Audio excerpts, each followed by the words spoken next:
ಸ್ವಾಗತ ನಮ್ಮ ಚಾನಲ್ಗೆ. ನೀವು ನಮ್ಮ ಚಾನಲ್ಗೆ ಹೊಸಬರಾಗಿದ್ದರೆ ದಯವಿಟ್ಟು ಸಬ್ಸ್ಕ್ರೈಬ್ ಮಾಡಿಕೊಳ್ಳಿ.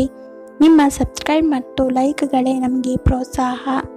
ಚಿಂತನ ವೇಡ್ಸ್ ಉಮೇಶ್ ಕಥೆಯ 3ನೇ ಭಾಗವನ್ನು ನೋಡೋಣ. ನಿಜ, ಇಬ್ಬರ ಜೋಡಿ ತುಂಬ ಮುದ್ದಾಗಿದೆ. ನಾನು ನನ್ನ ಹಠ ಬಿಟ್ಟು ಈ ಮದುವೆಗೆ ಒಪ್ಪಿದ್ದು ಒಳ್ಳೆಯದೇ ಆಯಿತು. ಇಲ್ಲವಾದಲ್ಲಿ ಇಂಥ ಮುದ್ದಾದ ಜೋಡಿಯನ್ನು ಖಂಡಿತ ಮಿಸ್ ಮಾಡಿಕೊಳ್ಳುತ್ತಿದ್ದೆ. ನನ್ನ ಮಗಳ ಸೆಲೆಕ್ಷನ್ ಯಾವಾಗಲೂ ಸರಿಯಾಗಿ ಇರುತ್ತದೆ. ಇವತ್ತು ಎಷ್ಟು ದೃಷ್ಟಿಯಾಗುತ್ತೋ ಇವರಿಗೆ. ಎಲ್ಲರ ಕಣ್ಣು ಇವರ ಮೇಲೆ ಇದೆ. ಮೊದಲು ನನ್ನ ದೃಷ್ಟಿ ತಾಗದಿರಲಿ ಎಂದು ನಿಂತಲ್ಲಿಯೇ ಇಬ್ಬರಿಗೂ ದೃಷ್ಟಿ ತೆಗೆದರು ಗೀತಾ. ತಮ್ಮ ಮಗಳು ಮತ್ತು ಅಳಿಯನನ್ನು ನೋಡುತ್ತಿದ್ದ ಗೀತಾ ಅವರ ಮೇಲಿನ ದೃಷ್ಟಿ ತೆಗೆದು ಅವರ ಮುಂದಿನ ಜೀವನ ಶುಭಕರವಾಗಿ ಇರಲಿ ಎಂದು ಮನಸಾರೆ ಹಾರೈಸಿದ್ದರು.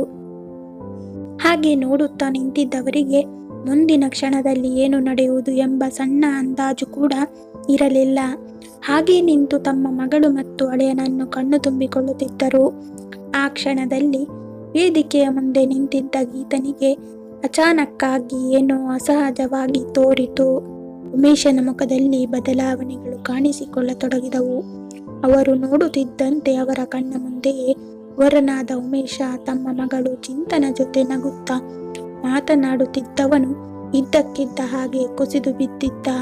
ಉಮೇಶ್ ಕುಸಿದ ನಂತರ ವೇದಿಕೆಯಲ್ಲಿ ಗೊಂದಲದ ವಾತಾವರಣ ಉಂಟಾಗಿ ಎಲ್ಲರೂ ನಿಶ್ಚಲರಾದರು. ಆನಂದದ ಆ ಕ್ಷಣ ಕೇವಲ 1 ನಿಮಿಷಕ್ಕೆ ಬದಲಾಗಿತ್ತು. ಅಲ್ಲಿ ಏನು ನಡೆಯುತ್ತಿದೆ ಎಂದು ತಿಳಿಯಲು ಅಲ್ಲಿದ್ದವರಿಗೆ ಕೆಲ ನಿಮಿಷಗಳು ಬೇಕಾಗಿತ್ತು. ಎಲ್ಲರೂ ಮೂಕರಾದರು. ಕಣ್ಣೆದುರೇ ನಡೆದ ಘಟನೆ ನಗು ಮತ್ತು ಸಂತೋಷದ ಕ್ಷಣವನ್ನೇ ನುಂಗಿಬಿಟ್ಟಂತೆ ಅಲ್ಲಿ ಇದ್ದ ಎಲ್ಲರಿಗೂ ಆಘಾತ ತಂದಿತು.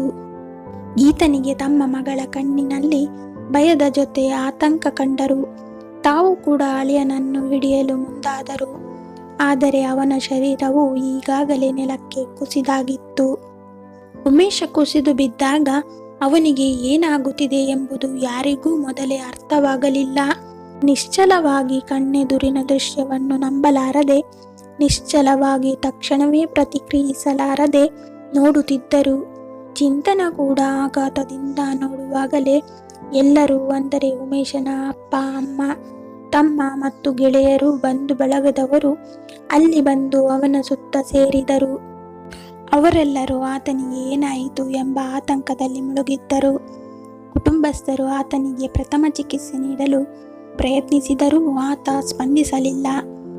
ಈಗಾಗಲೇ ಅವನ ಪ್ರಾಣ ಪಕ್ಷಿ ಹಾರಿ ಹೋಗಿತ್ತು.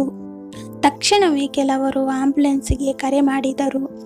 ಅಲ್ಲೊಬ್ಬರು, ಆಂಬ್ಯುಲೆನ್ಸ್ ಬರುವುದು ತಡವಾಗುತ್ತೆ, ಕಾರಿನಲ್ಲೇ ಕರೆದುಕೊಂಡು ಹೋಗೋಣ ಬನ್ನಿ, ಹಿಡಿದುಕೊಳ್ಳಿ ಎಂದು ಕರೆದು ಉಮೇಶನನ್ನು ಎತ್ತಿಕೊಳ್ಳುವಾಗ ಕೂಡಲೇ ಅಲ್ಲೇ ಇದ್ದ ವೈದ್ಯರೊಬ್ಬರು ವಿಷಯ ತಿಳಿದು ಮುಂದೆ ಬಂದು ಅವನನ್ನು ಪರೀಕ್ಷಿಸಿ ಎದ್ದು ನಿಂತು ತಮ್ಮ ಕನ್ನಡಕ ತೆಗೆದು ಕರ್ಚಿಫ್ನಿಂದ ಕಣ್ಣೊರೆಸಿಕೊಂಡರು.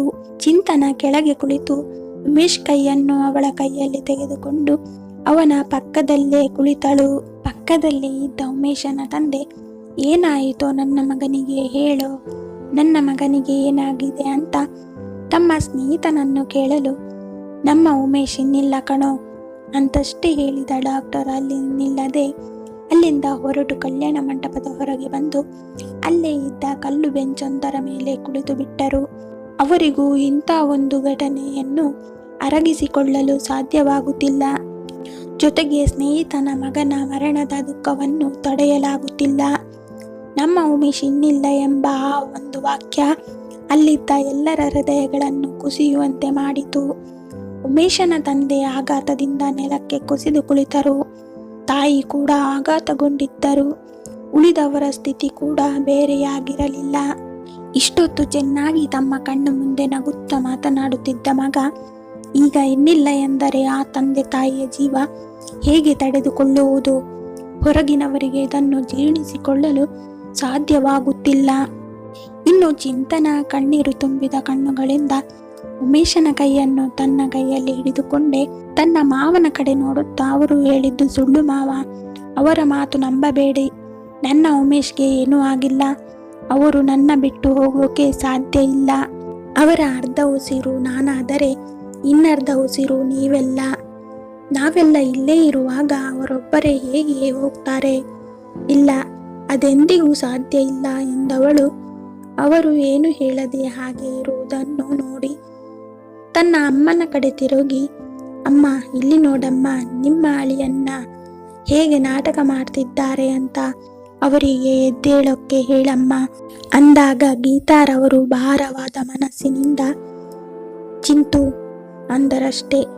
ನೀನು ಹೇಳಲ್ಲ ಬಿಡಮ್ಮ ಮಹಿ, ನೀವಾದ್ರೂ ಹೇಳಿ ನಿಮ್ಮ ಅಣ್ಣನಿಗೆ ನಾಟಕ ಸಾಕು, ಎದ್ದೇಳು ಅಂತ. ಅವರು ನಾಟಕ ಮಾಡಿದ್ರೆ ನಾನೇನು ಭಯಪಡಲ್ಲ ಅಂತ ಉಮೇಶ್ ತಮ್ಮ ಮಹೇಶನಿಗೆ ಹೇಳಿದಾಗ ಅವನು ಕೂಡ ಕಣ್ಣೀರು ಸುರಿಸುತ್ತಾ ಹಾಗೆ ನಿಂತದ್ದನ್ನು ನೋಡಿ, ಅತ್ತೆ, ನೀವಾದರೂ ಮಾತಾಡಿ, ನಿಮ್ಮ ಮಗನಿಗೆ ಹೇಳಿ, ಅವರು ನಿಮ್ಮ ಮಾತು ಕೇಳ್ತಾರೆ ಅತ್ತೆ ಅಂತ ಒಬ್ಬೊಬ್ಬರಿಗೂ ಚಿಂತನ ಹೇಳುತ್ತಿದ್ದರೆ ಅವಳನ್ನು ಕಂಡು ಅಲ್ಲಿದ್ದವರ ಮನಸ್ಸು ದ್ರವಿಸಿ ಹೋಗಿತ್ತು. ಆ ಹೃದಯ ವಿದ್ರಾವಕ ಘಟನೆಯನ್ನು ಕಂಡು ಅಲ್ಲಿ ನೆರೆದಿದ್ದವರ ಕಣ್ಣಲ್ಲೂ ನೀರು ಹರಿದಿತ್ತು. ಆದರೆ ಅಲ್ಲಿ ಯಾರಿಗೂ ಅವಳ ಸಮಾಧಾನ ಮಾಡುವ ಬಗ್ಗೆ ತಿಳಿಯದಾಗಿತ್ತು. ಇಷ್ಟೊತ್ತು ಸಂಭ್ರಮದಿಂದ ಕೂಡಿದ್ದ ಕಲ್ಯಾಣ ಮಂಟಪದಲ್ಲಿ ಈಗ ಸ್ಮಶಾನ ಮೌನ ಆವರಿಸಿತ್ತು. ಜೀವನವೇ ಹಾಗೆ, ಮುಂದಿನ ನಿಮಿಷದಲ್ಲಿ ಏನಾಗುತ್ತದೆ ಎನ್ನುವುದನ್ನು ಯಾರೂ ಊಹೆ ಮಾಡಲು ಸಾಧ್ಯವಿಲ್ಲ. ಆನಂದದ ಆ ಕ್ಷಣ ಇಂತಹ ದುರಂತದಲ್ಲಿ ಬದಲಾಗುವುದು ಎಂದು ಯಾರೂ ಕೂಡ ಕನಸು ಮನಸ್ಸಿನಲ್ಲೂ ಯೋಚಿಸಿರಲಿಲ್ಲ. ಉಮೇಶನ ಸಾವಿನ ನಂತರ ಎಲ್ಲ ಹೃದಯಗಳಲ್ಲಿ ತೀವ್ರ ಶೋಕ ಆವರಿಸಿಕೊಂಡಿತು. ಗೀತನಿಗೆ ಅವಳ ಮಗಳ ಬಾಳು ಕ್ಷಣದಲ್ಲಿ ಮುದುರಿ ಹೋಗುತ್ತಿರುವುದನ್ನು ನೋಡುವುದು ಸುಲಭವಿರಲಿಲ್ಲ. ಚಿಂತನ ಆಘಾತದಿಂದ ಕುಳಿತಿರುವುದನ್ನು ನೋಡಿ ಗೀತಾರ ಕಣ್ಣಲ್ಲಿ ನೀರು ಹರಿಯಿತು. ಚಿಂತು ಎಂದು ಕಣ್ಣೀರು ಹಾಕುತ್ತಾ ಮಗಳನ್ನ ತಬ್ಬಿಕೊಂಡರು. ಕೆಲ ಸಮಯದ ನಂತರ ಅಲ್ಲಿದ್ದ ಒಬ್ಬರು ಒಂದೊಂದು ರೀತಿಯಲ್ಲಿ ಮಾತನಾಡಲು ಶುರು ಮಾಡಿದರು. ಕಳೆದ ಕೆಲವು ದಿನಗಳಿಂದ ಮದುವೆ ತಯಾರಿ ಮತ್ತು ತೀವ್ರವಾದ ಓಡಾಟ, ಫೋಟೋಶೂಟ್ಗಳ ಆಯಾಸದಿಂದ ಅವನು ಹೃದಯಾಘಾತವಾಗಿ ಸಾವನ್ನಪ್ಪಿರಬಹುದು ಎಂದು ಅಲ್ಲಿ ನೆರೆದಿದ್ದವರಲ್ಲಿ ಕೆಲವರು ಭಾವಿಸಿದರು.